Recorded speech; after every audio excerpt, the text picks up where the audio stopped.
Sudah duduk yang manis? Ayo, kita beribadah sama-sama hari ini. Selamat beribadah.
Shalom adik-adik, pada pagi hari ini sebelum mendengarkan firman Tuhan, mari kita berdoa. Ambil sikap berdoa yang baik ya.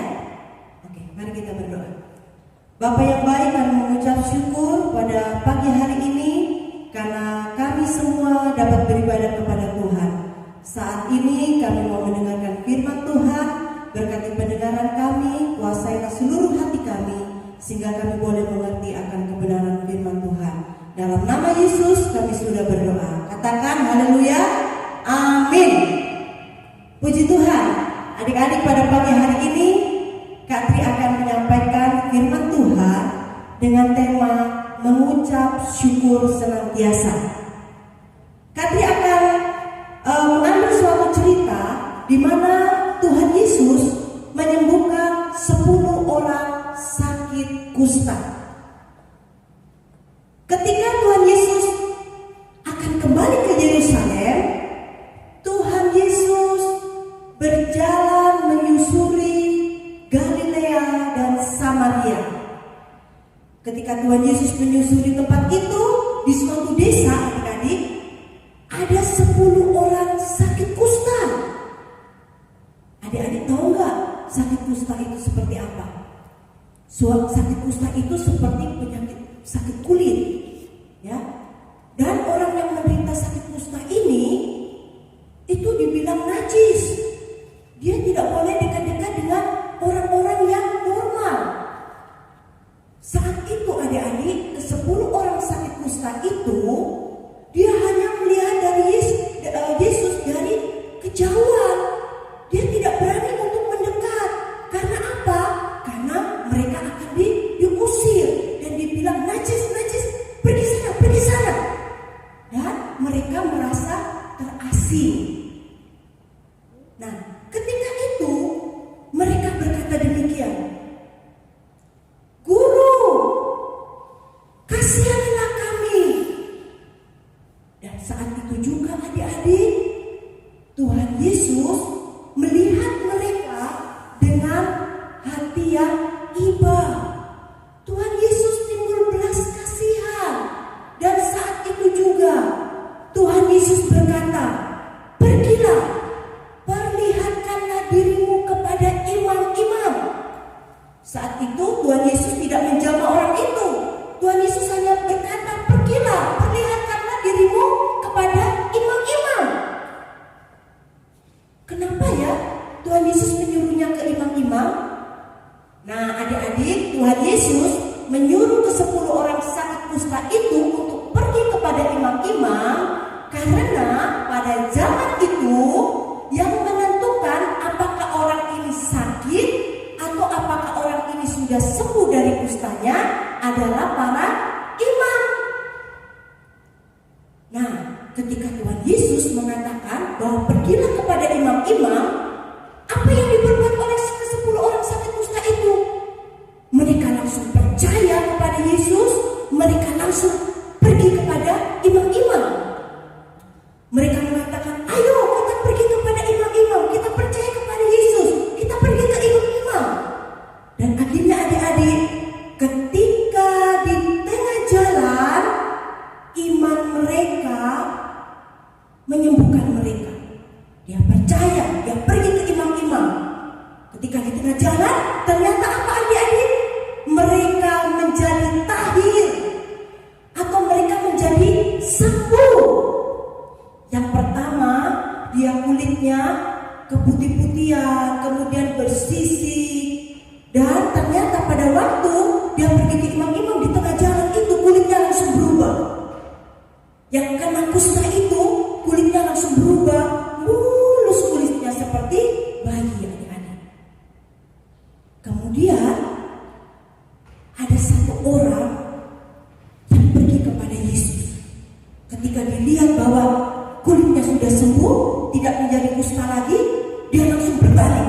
Dia berbalik arah, dia pergi datang kepada Yesus sambil memuji nama Allah. Dia berkata dan dia tersungkur di bawah kaki Yesus, mengucap syukur. Dia mengatakan, "Terima kasih Tuhan Yesus, karena Engkau telah menyembuhkan aku. Lihat kulitku sekarang menjadi bagus kembali seperti kulit bayi."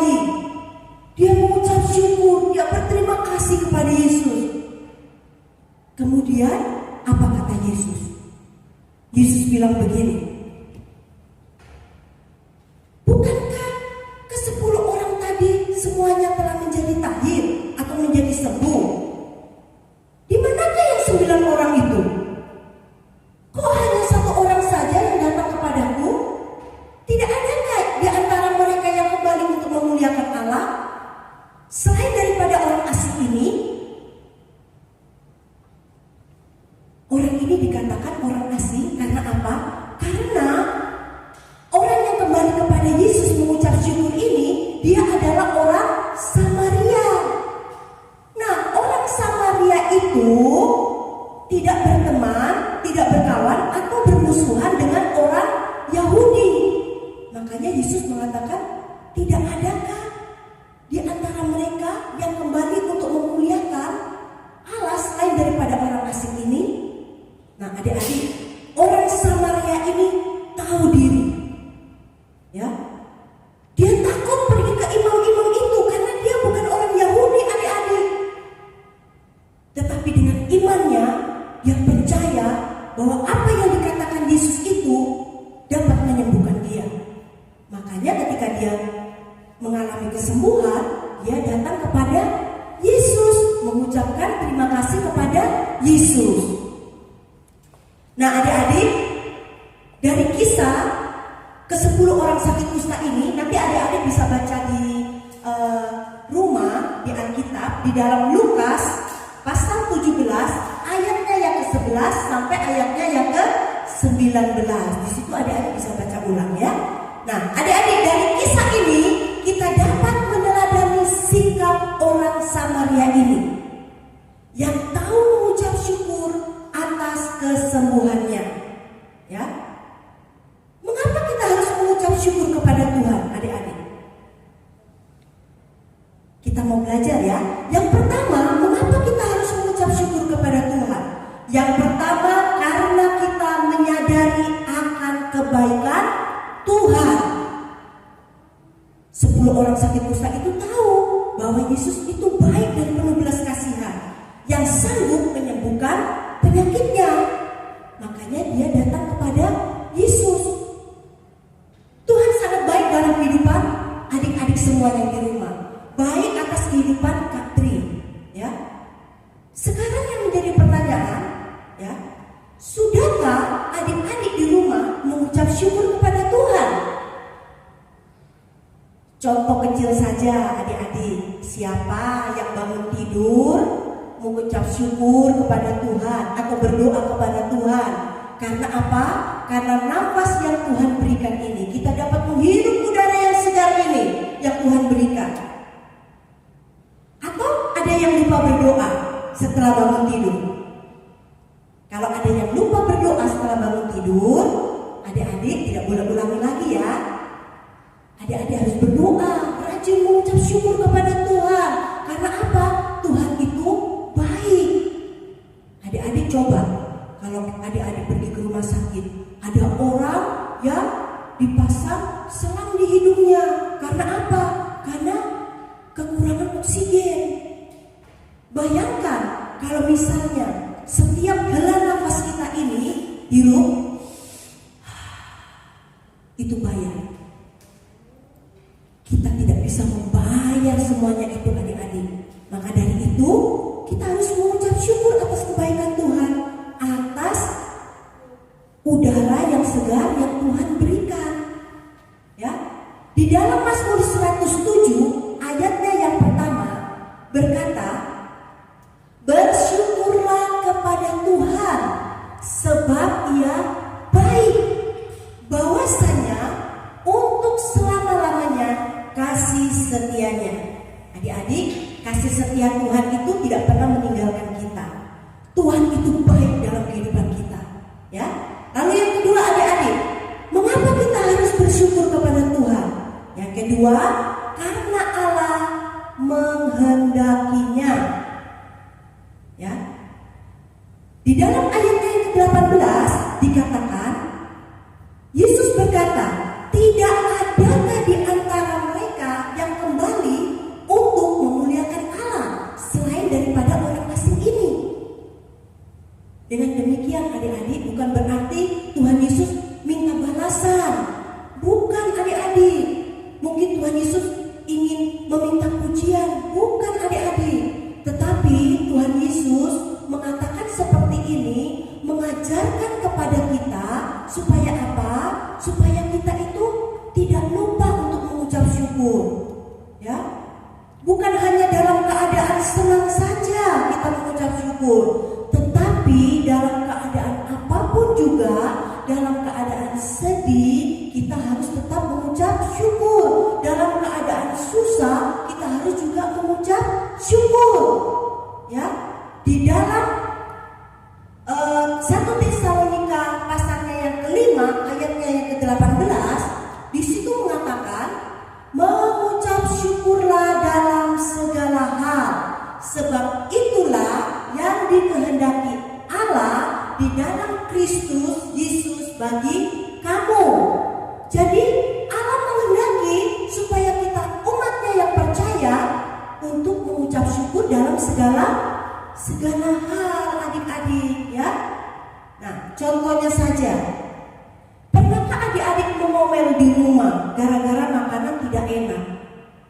Ya, adik-adik maunya makannya yang enak-enak saja. Ketika pulang sekolah, lihat di meja makan hanya nasi dan tempe.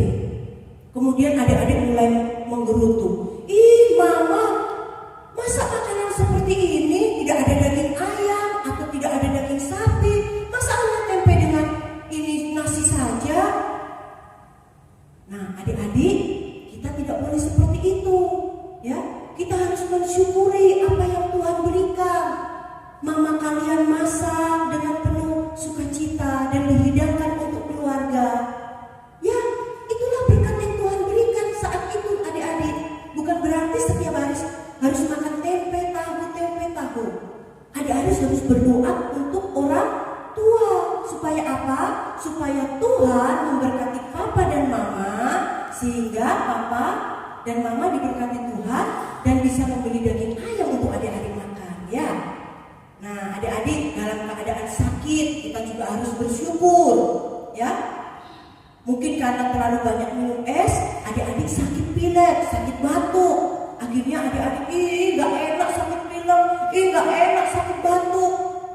Nah, adik-adik menjadi suatu pelajaran ya, bahwa kalau kita minum es terlalu banyak bisa sakit atau batuk. Nah, dalam keadaan sakit pun kita harus tetap mengucap syukur adik-adik. Jangan hanya waktu senang-senang saja, ulang tahun mengucap syukur, dapat hadiah mengucap syukur. Tapi dalam keadaan yang tidak baik, kalian menggerutu, kalian bersungut-sungut. Nah, itu tidak boleh ya adik-adik. Oke, lalu yang ketiga adik-adik, mengapa kita harus bersyukur kepada Tuhan? Yang ketiga, karena bersyukur adalah ciri orang beriman. Itu adalah ciri-ciri orang beriman. Nah, orang yang percaya dan mengasihi Tuhan pasti mengingat akan kebaikan Tuhan. Pasti mengingat bahwa Tuhan itu baik, makanya dia bisa mengucap syukur kepada Tuhan. Mengingat akan kebaikan Yesus, bahkan Yesus mati di kayu salib untuk menebus dosa-dosa kita semua. Mengucap syukur atas keselamatan yang Tuhan berikan adik-adik. Mengucap syukur atas segala berkat-berkat Tuhan yang Tuhan berikan selama ini. Ya. Kalau kita percaya kepada Yesus, mengasihi Tuhan Yesus, jangan suka bersungut-sungut. Ya, karena Tuhan tidak menghendaki umatnya bersungut-sungut seperti bangsa Israel adik-adik. Bangsa Israel itu Tuhan sudah kasih pelihara, kasih mana, ya roti mana ketika dia lapar. Tuhan sudah kasih burung puyuh ketika mereka minta daging. Tetapi mereka tetap bersungut-sungut di hadapan Allah. Makanya Allah tidak berkenan kepada umat Israel. Dia hanya putar-putar pada burung selama 40 tahun. Nah adik-adik, kita tidak boleh bersungut-sungut di hadapan Tuhan. Tetapi segala kebaikan Tuhan yang Tuhan berikan dalam kehidupan adik-adik, kesehatan itu yang paling buat kesehatan yang kita terima dari Tuhan, sehingga kita dapat bermain, kita dapat belajar, kita dapat melakukan segala hal karena tubuh kita sehat. Nah, adik-adik, sekian dulu firman Tuhan dari Kak Tri. Biarlah adik-adik belajar untuk senantiasa mengucap syukur kepada Tuhan. Jangan suka bersungut-sungut, karena Tuhan tidak suka dengan orang yang bersungut-sungut. Tuhan Yesus memberkati adik-adik semua. Adik-adik, mari kita berdoa. Bapa yang baik, kami mengucap syukur buat firman-Mu pada pagi hari ini yang mengajarkan kepada kami semua untuk selalu bersyukur kepada Tuhan. Kalau selama ini kami sering bersungut-sungut, ampuni kami Tuhan. Ajar kami Tuhan untuk selalu bersyukur dalam segala apapun juga. Di dalam nama Yesus Kristus kami mengucap syukur dan berterima kasih kepada Bapa di surga. Yang percaya katakan amin. Puji Tuhan. Halo jagoan Kristus, bagaimana firman Tuhan hari ini? Menyenangkan bukan? Firman Tuhan yang mengajarkan mengapa kita harus mengucap syukur kepada Tuhan. Ada 3 poin penting yang kita dapatkan pada pagi hari ini. Yang pertama, karena kita menyadari akan kebaikan Tuhan. Yang kedua, karena Allah menghendakinya. Dan yang ketiga, karena bersyukur adalah ciri orang beriman. Sebagai anak Tuhan, kita harus beriman kepada Tuhan dan kita selalu mensyukuri dalam segala keadaan kita. Nah, adik-adik, mari kita saksikan ayat hafalan minggu lalu. Halo semuanya, saya akan menghafal ayat hafalan yang terambil dari Amsal 13 ayat 13. Siapa meremehkan firman, ia akan menanggung akibatnya. Tetapi siapa taat kepada perintah akan menerima balasan. Terima kasih. Amsal 13 ayat 13. Siapa meremehkan firman, ia akan menanggung akibatnya. Tetapi siapa taat kepada perintah akan menerima balasan. Amsal 13 ayat 13. Siapa meremehkan firman, ia akan menanggung akibatnya. Tetapi siapa taat pada perintah, dia akan menerima balasannya. Terima kasih. Siapa meremehkan firman, ia akan menanggung akibatnya. Tetapi siapa taat pada perintah akan mendapat balasannya. Shalom teman-teman Star Kids. Hari ini saya akan menghafalkan ayat hafalan minggu ini. Amsal 13 ayat 13 berbunyi demikian. Siapa yang meremehkan firman Tuhan, ia akan menanggung akibatnya. Tetapi siapa yang taat kepada firman, ia akan menerima balasannya. Terima kasih. Dadah.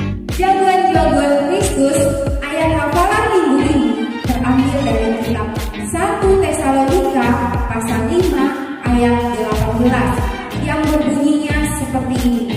Mengucap syukurlah dalam segala hal, sebab itulah yang dikehendaki Allah di dalam Kristus Yesus bagi kamu. Nah, jagoan-jagoan Kristus, jangan lupa untuk menghafal ayat hafalannya karena menanti jagoan-jagoan Kristus minggu depan. Sampai jumpa, Tuhan Yesus memberkati.